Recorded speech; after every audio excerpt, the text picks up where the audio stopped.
to identify fractions. That's your learning target today. How can I find fractions using a clock? What do you think? What's your thoughts right away? Ben?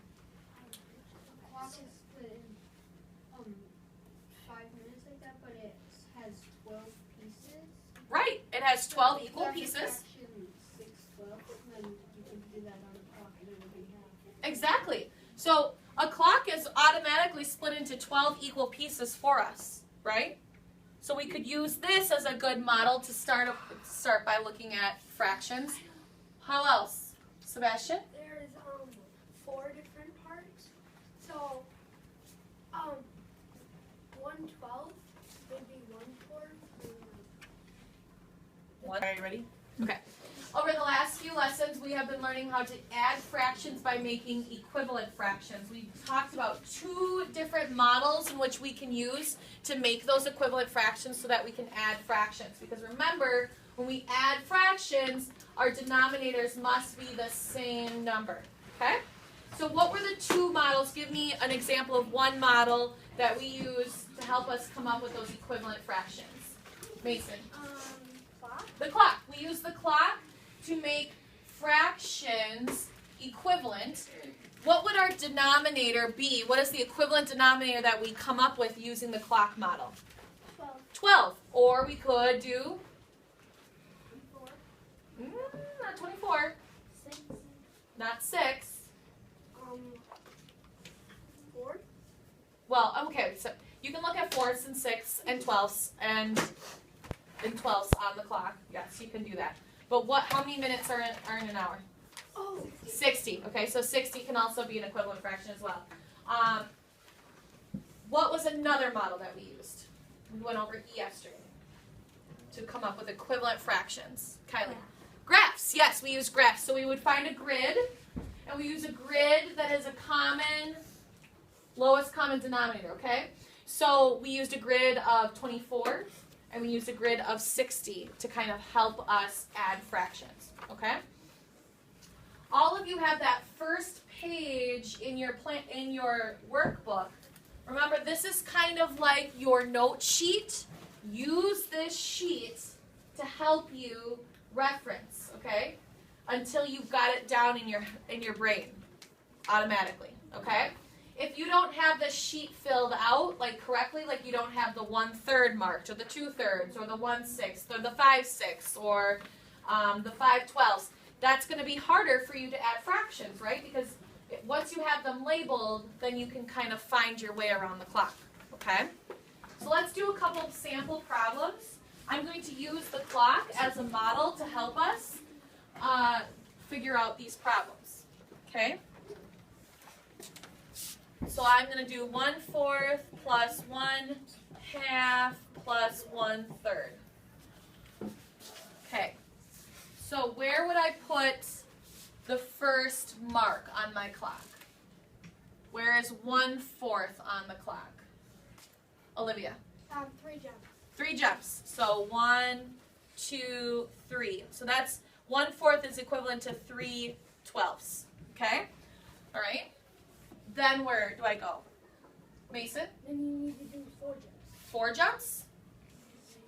For what? No, 6 jumps. 6 jumps for the half, yeah? Because 1/2 is equal to 6/12. I'm just going to put 6/12 on here, so I need to do 6 jumps. 1, 2, 3, 4, 5, 6. That leaves me at the 9, okay? And then I have 1/3 to do yet. So what's the equivalent fraction for that one? 4 jumps. 4 jumps, or 4/12, okay?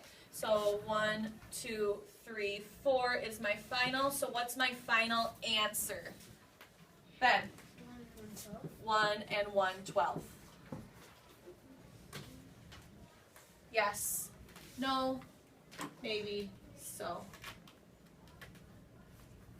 Okay. Let's do another one. Let's do another one.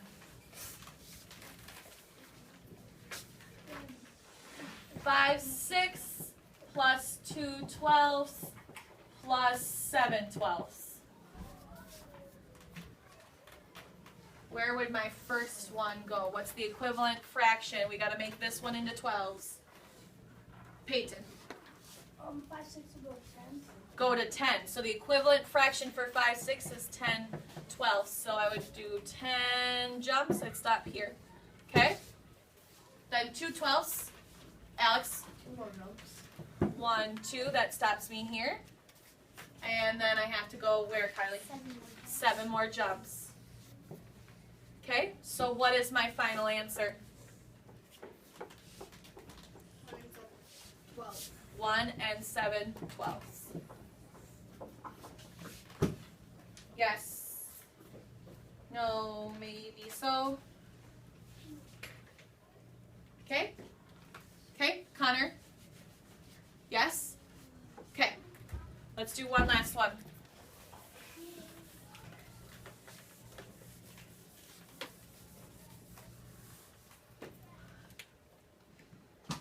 Hmm, 2/3 plus 1/6 plus 1/4.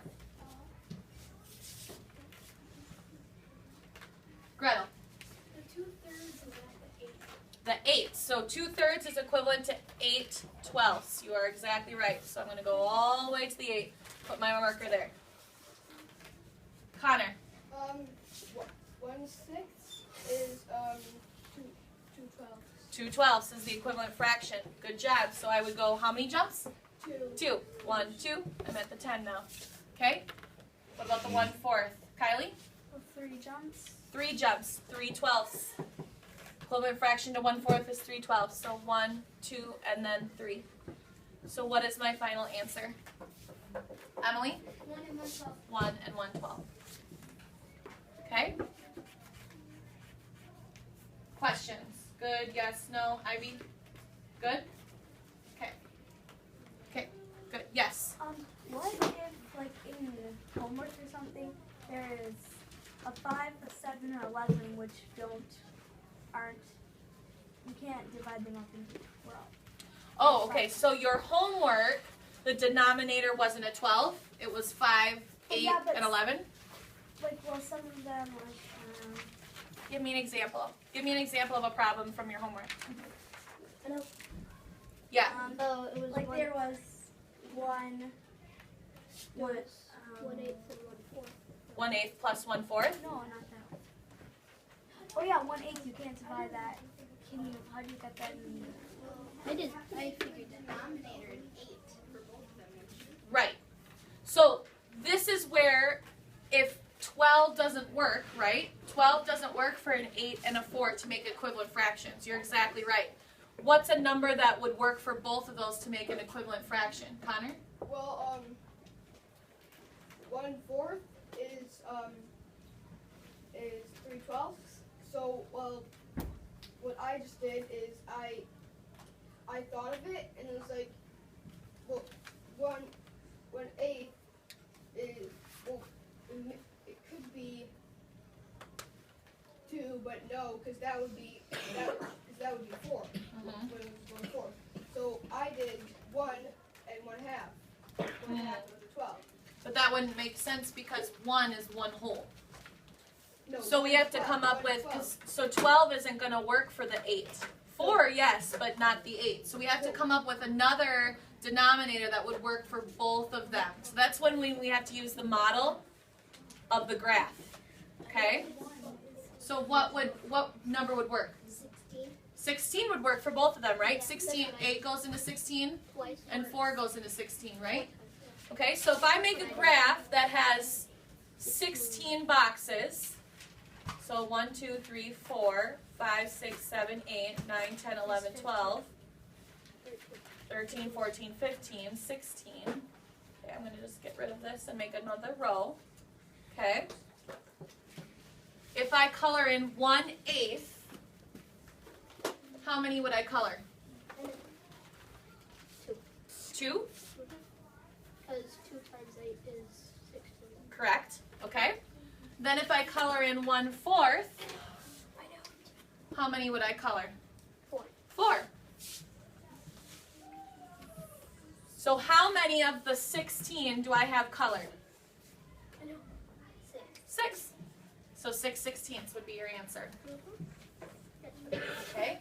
So you're exactly right, Kylie. I'm glad that you pointed that out.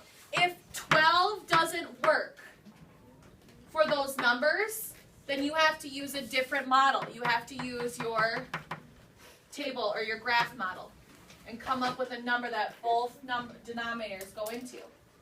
Yes, Peyton? Actually, if you want to simplify 6/16, it would be 3/8. You could do it that way too. Yeah, Yep, you 3/8 could works just then. put down Yep, the proportions. right, exactly. You can simplify it. But this would be correct still. Other questions? That was a great question, Kylie, and I'm glad you brought it up. Either from the homework or whatever. Yes, Emily. 1/5 plus 3/10. Okay, 1/5 plus 3/10. Does the clock model work? No. Why doesn't it work? Marley. Because the clock is 12. Because the clock is 12 and 12 doesn't go into either of those, right? Okay, so what could I use as a graph, Marley? I use a 10 graph. Yeah, you could use a 10 because 10 goes into both of those. So 1, 2, 3, 4, 5, 6, 7, 8, 9, 10. Okay? So if I'm coloring in 1/5, how many do I color in, McKenna? 2. And then if I'm coloring in 3/10, how many do I color in? Trace. 3. Yay. So how many of the 10 do I have colored in? You made a 3 out of 2. Colin? 5. 5/10 or 1/2, right? That's what I do. Good work. Other questions? Excellent. You can pause.